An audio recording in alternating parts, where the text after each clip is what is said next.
We've seen some interesting gaming reviews in the past, with Hogwarts Legacy, Black Myth Wukong, and even Death Stranding being the recipients of those. But yesterday's Eurogamer Arc Raiders throttling brings the question of the use of AI into the fold. And this is taking the social channels by storm, with staunch advocates and opponents sitting on both sides. Please take a moment to hit subscribe to support the channel. If you're on mobile, swipe left to hype the video as we dive into the social wildfire ignited by Eurogamer.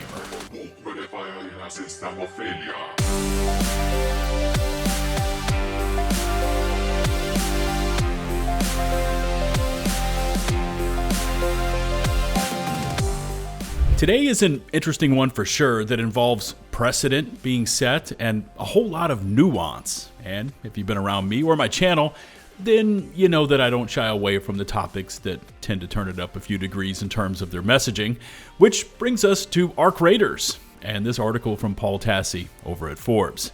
Should an Arc Raiders review score be tanked because the game uses AI?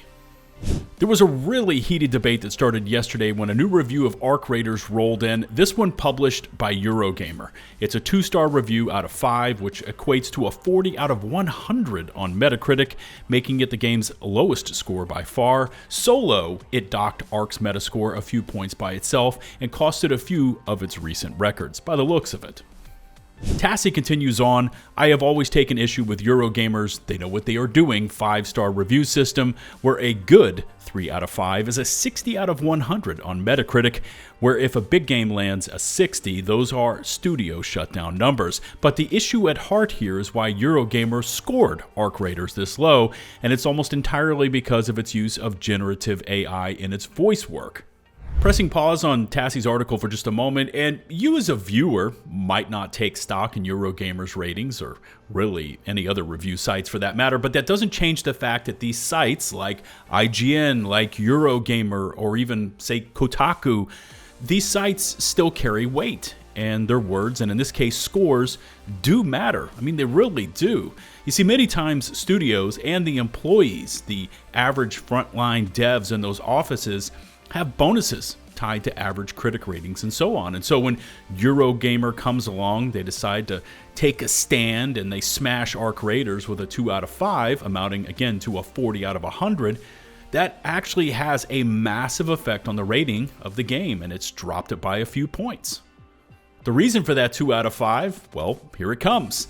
The review of the actual game is almost entirely positive, from its mechanics to its social experience, but it ends with 9 full paragraphs about the game's use of generative AI and voice work. It's a unique situation because it appears some VOs signed over their voice rights to be used in this fashion, mixed and matched with Gen AI for lines in the game. The counter-argument to this type of, quote, ethical AI is that other VOs may lose jobs if they don't want their voices thrown into AI like these other actors. Using this aspect of Arc Raiders as a cudgel to smash its review score to bits is a choice. While some anti-AI folks are celebrating this, others are admitting that perhaps this was not really the place to go on a full-on rant about the practice, something best saved for its own article or series of articles. Throwing it into a review and letting it dictate the score almost entirely seems misguided. And this is one of the seriously hot topics of our time, especially when it comes down to gaming and reviews.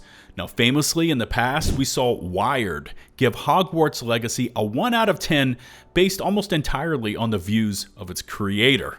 Here with Arc Raiders, we've seen the likes of Tim Sweeney, the founder and CEO of Epic, chiming in that political opinions should go into op-eds. Black Myth Wukong went through much the same of this as well, getting embroiled into a story of sexism within the studio, ultimately finding its way into several reviews. Does this affect the user experience within the game? Does it belong even in a review of the product itself? I can't say. But there are firmly entrenched advocates on both sides of this argument, and make no mistake, it is one that will only get more intense as time goes on. Continuing on, Tassi goes on to say, I am firmly anti-Gen AI these days, as Gen AI has eaten every word I've ever written and spits it out again in Google summaries, but even I'm a bit about this. I think something like this does more harm than good to the quote movement, as it were. While I am not amused with the "this is why game journalists are trash" refrain, now obviously 90% of other game journalists gave it very high scores, the larger issue is that now anti-AI people are being torched because of this protest vote. This may draw attention to the use of AI in games, but the reaction is not exactly, yes, I hadn't considered this, among pro-AI users. It's just an inferno out there of people lambasting how stupid they think this was for the most part. Eurogamer certainly has the right to do whatever they want, score a game however they want, and no one should take into account raising or lowering a Metacritic score when reviewing a game. But to me, this seems similar to something like a game critic flipping a review of a good game from positive to negative because the studio used crunch to finish it behind the scenes. Is that a real issue? Yes. Will writing a review dictated by that be useful or good or helpful to the cause you're trying to support? I would argue no, not particularly. And here's where the nuance comes into this argument, the difference between generative AI and AI TTS, or talk-to-speech.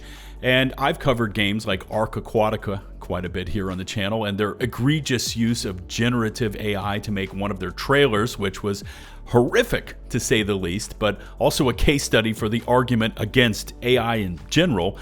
But as GamesRadar states, Ark Raiders devs don't use generative AI. CCO says AI text-to-speech is used to help make rich worlds while keeping the studio small, but there's no end goal in replacing any actors. Essentially, what Embark has stated is that they've used real voice actors to record the bass lines for the characters in game, and then they're using this AI TTS to create the nuanced, one-off voice lines, like when you ping a specific item or for some of their vendors. Now, according to the studio, the voice actors were paid, and they knew ahead of time that Embark would be using their voices for this TTS system, as it was in the contract. And according once again to the studio, TTS is a whole different ballgame than, say, ChatGPT. But of course, making a serious splash right now is Rick Lane's Eurogamer score, of course, a 2 out of 5, as gamers have already found this is the same reviewer that reviewed Concord and gave it a 3 out of 5, and, well, we know how that went. Lane goes on to spell out what feels like it will amount to a 4 out of 5 review, maybe even a 5 out of 5, praising many of the aspects of the game, even Embark's use of machine learning for the Ark themselves, creating emergent behaviors, enabling them to move and react to terrain and player behavior in highly realistic ways. However, the last 9 or so paragraphs of Eurogamer's review is spent on the use of this AI TTS system, which according to Lane is, quote, aggressively mediocre and a stain on the experience. While speaking characters are mostly limited to traders, though player characters also vocalize emotes and pings during matches, when you do speak with them, their voices are flat and emotionally blunted, aside from the occasional bizarre inflection that reveals the robotic roots. It's telling that the sole memorable character in Ark Raiders is a rooster incapable of speech. Embark claims it uses AI voices so the studio can implement ideas quicker, creating new voice lines in hours rather than having to go through the longer process of manually re-recording and therefore rehiring actors. But NPC voices are not central to the experience, so I don't think this argument holds water. Even if it did, Ark Raiders launch has been so successful, Embark could probably hire a team of live-in voice actors and still make gargantuan amounts of profit while benefiting from more memorable characters as a result. At the same time, is Embark's use of AI voices sufficient to compromise the game, given they are only a small part of the experience? I mulled over this for a while, and the more I thought about it, the angrier I became. Because yes, using AI voices does compromise Ark Raiders, not just ethically, but artistically too. Let's start with the obvious point that Ark Raiders is set in a world where humanity has been driven underground by a race of hostile robots. The contradiction here between Ark Raiders' themes and the manner of its creation is so glaring that it makes me want to scream. You made a game about the tragedy of humans being replaced by robots while replacing humans with robots. Embark! It displays a total lack of awareness, or worse, willful ignorance of Ark Raiders' own semantics. But what really bakes my noodle is that so much of what makes Arc Raiders compelling in the first place derives from human voices. That guy I mentioned at the outset, Mr. Looking for Lemons, it wasn't just what he said that stuck with me, it was the way he said it. Irrepressibly cheerful and endearingly goofy with all the R's and L's drawn out. It was as distinctive and memorable as the way Matt Berry says, New York City, and what we do in the shadows. In fact, I tried to think of an actor I could compare it to, but failed because nobody else would have said it like that. Arc Raiders has facilitated millions of similar interactions since launch, but that only makes Embark's use of AI voices more abhorrent. For Arc Raiders to ride the wave of human sociability all the way to the bank, while also being so contemptuous of the thing that makes us social animals in its own workflow, carving up human voices and reassembling them like a digital Victor Frankenstein, demonstrates a lack of artistic integrity that I find impossible to ignore. However smartly designed Arc Raiders is, I cannot recommend it because Embark does not value the thing that makes it special. Now, much like Lane, I saw this article. I took some time, I weighed it versus the game I played several times before launch and now afterwards, and I know there's a lot of people out there that still see or hear anything AI, even the mention of it, and it's just over. Full stop, game over. The product is tainted forever. And I also know that there are those that are out there that are very pro AI, and I kind of find myself in the middle, at least on this specific topic. And don't crucify me before I can at least make my statement here, because I think there's a strong case use against the use of AI. I mean, I really do. I just don't think in this case, through the use of paid actors and TTS, that this is really ground zero for this battle. Know what I mean? Also, now that Eurogamer has drawn the proverbial line in the sand, essentially disregarding the nuanced part of this equation, will every game they now review, or any of the sites review, be subject to this same instantaneous scrutiny? I mean, what about when Call of Duty drops later this year? Will they instantly just give this game a -1-star review because we know that EA is fond of using AI? What about any other titles that make use of it?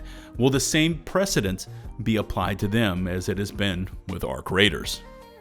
It's going to be an interesting watch for sure, because the review and Eurogamer are currently getting hammered on social media, while others are wholeheartedly supporting their anti-AI stance. Where and what happens in the future, especially with outside influence, politics, and AI now entering into gaming review scores, it's going to be a wild ride for sure. I do appreciate you checking out this one, and I know it's out of the norm from my regular Helldivers uploads, but if you happen to like the video, please hit subscribe and ring the notifications bell. Thank you to all of our channel members and your continued support. And until the next one, this is LtBuzzLitebeer, signing off.